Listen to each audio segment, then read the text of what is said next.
सबसे पहले तो वैकेंसी की बात मैं कर दूं। वैकेंसी मुझे लगता है कि मई में सेकेंड वीक या थर्ड वीक तक वैकेंसी आने की पूरी संभावना मुझे जैसा लग रहा है कि मई में वैकेंसी आ जाएगा। अब किस वीक में आएगा, कब आएगा, ये तो आयोग जानता है। आयोग के पास जैसे जैसे पहुंचेगा रिक्विजिशन, वहां पर अधियाचना पहुंचेगा, उस तरह से आयोग सोचेगा कि हमको कब वैकेंसी निकालनी है। पर ज्यादा चांस है कि अब वैकेंसी मई में आने की पूरी संभावना है। विद्यार्थी इसका इंतजार न करें, क्योंकि जब वैकेंसी आएगा तो बहुत ज्यादा समय एग्जाम के लिए नहीं दिया जाएगा, क्योंकि आगे चुनाव का भी माहौल आने वाला है। तो वैकेंसी आएगी, फॉर्म भराया जाएगा, हो सकता है परीक्षा भी जल्दी से ले लिया जाएगा, इसलिए विद्यार्थी तैयारी करते रहे। वैकेंसी कितना आएगा, क्या आएगा, इस पर भी बात हम करेंगे आपसे। सबसे पहले बात करें हम कि पीआरटी की बात करें, पीआरटी में कितनी वैकेंसी आएगी। पीआरटी में 24,000 से 25,000 तक वैकेंसी आने की पूरी संभावना मुझे लग रहा है। 25,000 तक वैकेंसी रहेगा पीआरटी में। अगर 24 से 25,000 सीट तो अच्छा है। इस बार कहा जा रहा है कि फाइट भी काफी होगा, क्योंकि एनआईएस वाले एंट्री मार दिए हैं। हाँ, तो फाइट होगा। सर याद है एनआईएस के लिए विवाद क्या चल रहा था, उन लोगों के साथ जो हुआ था वो मुझे लगता है कि अब न्याय हुआ। आपको फॉर्म भरते समय ही चीज बता देना था उनको, पर बताया नहीं। खैर कोई बात नहीं, दे रहा है, दुरुस्त है। 6 to 8 में मैं बता दूं करीब 10,000 के आसपास वैकेंसी होने की संभावना है। टीजीटी की बात करिएगा तो 28,000 के आसपास वैकेंसी रहेगा। टीजीटी ट्रेंड ग्रेजुएट टीचर 9-10 में 28,000 वैकेंसी, और पीजीटी पोस्ट ग्रेजुएट टीचर वो भी ज्यादा माना जाता है, 18,000 वैकेंसी वहां भी है, कम नहीं है वहां भी। और पीजीटी में भी इस बार लोग कहते हैं पीजीटी में कम फाइट है, लेकिन अब बहुत लोग पीजी कर लिए। शुरुआत में कम फाइट था, पर अब फाइट होने वाला है। आप हल्के में मत लीजिए, फाइट होने वाला है पीजीटी में भी।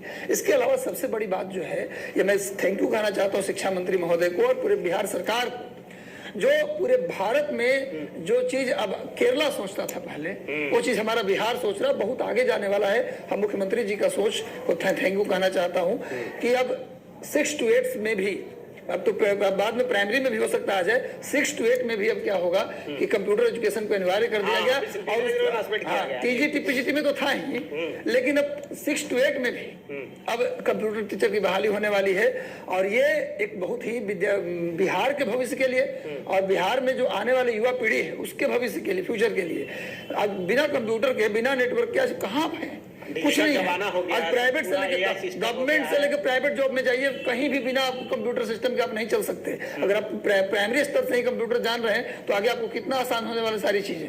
बहुत जरूरी था, बहुत बेहतरीन फैसला हुआ। और मुझे लगता है कि 6 to 8 या 5 जो वैकेंसी जो क्लास है उसमें करीब 21,000 कंप्यूटर टीचर स्पेशल 21,000 बहाल होने वाले हैं। इसकी वैकेंसी इसी टीआरई में आने वाली है। 9-10 में करीब 28,000 के आसपास कंप्यूटर टीचर का है, और 11-12 में 31,000 के आसपास कंप्यूटर टीचर की बहाली होने वाली है। टोटल जोड़ी 31,000, 28,000, 21,000 ये कंप्यूटर टीचर। और ऊपर मैंने बताया कॉमन पीआरटी में 25,000, 6 to 8 में 10,000, टीजीटी में 28,000, पीजीटी में 18,000, ये होगा कॉमन कंप्यूटर।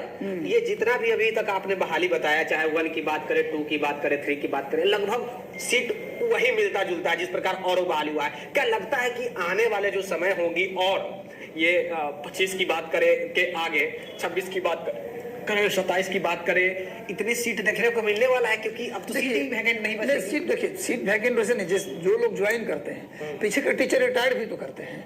कितना % सर रिटायर बहुत करते हैं, रिटायर बहुत। जितना वैकेंसी मान लीजिए इस साल, मान लीजिए जिनकी बहाली होगी, जब इनका 60 साल टेन्योर होता है, पूरे रिटायर करेंगे उसी साल। रिटायर जब करते उस बैच के सारे टीचर रिटायर करते हैं, उस बैच के सारे प्रिंसिपल रिटायर करते हैं। ऐसा थोड़ा ना है, बल्क में ही खाली होता है, इससे होती है सीटें, ऐसा नहीं है। तो सीटें खाली होती रहती, वैकेंसी जितनी होती है उतनी बहाली होती है। तो ये सारी वैकेंसी मई में आने वाली है। अभी तत्काल जो वैकेंसी उस पर हम लोग फोकस करें, और आगे वैकेंसी आता रहता है। कभी आप तैयारी अपनी जारी रखिए, आपको मौके मिलते हैं। हम इतना जानते हैं कि तैयारी छोड़ देते हैं तभी आपको मौके नहीं मिलते। तैयारी जारी रखिए, आप मौके हर साल मिलते हैं, वैकेंसी हर साल होती है। आपकी तैयारी होगी, सीट एक भी होगा तो आपका सिलेक्शन होता है। लेकिन आप तैयारी जारी रखिए। हम छोड़ देते हैं, मौके वहीं समाप्त होते हैं, वैकेंसी कभी कम नहीं होता। और अभी देखिए बिहार सरकार, अब देखिए पूरे भारत में गवर्नमेंट सेक्टर में जितनी वैकेंसी बिहार में है, पूरे भारत में आप निकाल लीजिए, पूरे भारत डाटा निकालिए ना जी, इतने बड़े लेवल पे इतनी बेहतरीन तरीके से, स्वच्छ तरीके से किस राज्य में जहाँ वैकेंसी आ रहा है? सही बात है, सही। मेरे भाई, मेरे बिहार के प्यारे बच्चों या मेरे छात्रों, आपसे रिक्वेस्ट है कि वेट मत कीजिए। अब लगातार जो एमसीक्यू सेशन आप देखते थे किस चैनल पर, देखते रहिए, एमसीक्यू सेशन करते रहिए। अब हम अपने चैनल पर भी फ्री ऑफ कॉस्ट, बिल्कुल फ्री। अभी हाँ, इसी पे हम आने वाले थे सर। आप जो है डिजिटल जो है वो प्लेटफॉर्म ही छोड़कर कुछ दिन से गायब हो गए, मतलब जब से ये आप जो है सब डिवीजन ऑफिसर्स बने तब से। अभी डिवीजन ऑफिसर्स आप एक तरफ बन गए हैं, दूसरी तरफ अब बच्चों को भी बच्चों के फिर से आप जिंदगी में वापस, ऐसा लग रहा है कि धीरे धीरे एंट्री आप मार रहे हैं। तो कैसे क्या करवाना है बच्चों को, क्या होगा आगे? देखिए, मेरी बात, मैं क्या करूंगा, विभाग में तो खैर छात्रों को लेकर बहुत सारे काम हैं, मैं उसमें बिजी रहता हूं। लेकिन रात में हम 7 बजे पहुंचे घर या 8 बजे पहुंचे घर, 9 बजे पहुंचे घर, हम विद्यार्थी का एक लाइव सेशन, कोशिश करूंगा कि रोज एक लाइव सेशन लूं। एक 4th के लिए लाइव आऊंगा, टीजीटी, पीजीटी, प्राइमरी 6 to 8 सब के लिए लाइव अलग अलग आऊंगा, हर विषय वाइज लाइव आऊंगा, टॉपिक वाइज लाइव हुए हैं। 10 साल का पेपर आप लगा जाइए, वही काफी है टीआरई के लिए। हाँ, टीआरई के लिए। ये कौन सा आप बताएं, पीआरटी, टीजीटी, पीजीटी? ये कॉमन जीएस का जो जीएस क्वालिफाइंग जीएस होता है उसके लिए सबके मैसेज क्या देना चाहेंगे? मैसेज जो मेरा इंतजार काफी लंबे समय से कर रहे थे। मेरा मैसेज तो विकी यही है कि आप वैकेंसी का इंतजार जीवन में कभी मत किया कीजिए। आपका इंतजार करने से वैकेंसी नहीं आता है। वैकेंसी को जब आना होता है आता है, कभी कभी होता है वैकेंसी आते और 1 महीने में एग्जाम हो जाता है। इसलिए प्लीज आप तैयार रहिए, इंतजार मत कीजिए। चाय दुकान पर 1 घंटे जो गॉसिप करते हैं, कितनी वैकेंसी आएगा, क्या कर रहा है आयोग, इस सब पर चर्चा मत कीजिए। प्लीज आप अपनी पढ़ाई को लगातार अपनी जारी रखिए। जीवन में कुछ भी घटित हो जाए, कुछ भी हो जाए लाइफ में, कुछ भी नुकसान हो जाए आपका, सब कुछ चला भी जाए, तो आप अकेले काफी हैं। जहां आप खड़े हो जाएंगे, आपके अंदर मेहनत करने का मद्दा है और तकलीफ सहने का मद्दा है। जीवन में आपको आगे बढ़ने से कोई रोक नहीं सकता। याद रखिए, एक लाइन हमेशा बोलता हूं कि लग गई आग मेरे घर में, बचा ही क्या है। लग गई आग मेरे घर में, बचा ही क्या है। मैं बच गया मैं तो समझो चला ही क्या है। बच गया मैं तो समझो जला ही क्या है। समय भी सारा भाई बिल्कुल कुछ नहीं जला है। आप बस अपने अंदर ठानिए कि मैं कुछ करके रहूंगा और मेहनत उसके अनुसार करिए, तो आपका सिलेक्शन क्या, आप जो चाहेंगे लाइफ में वो मिल जाएगा आपको। इसलिए मेहनत के लिए तैयार रहिए।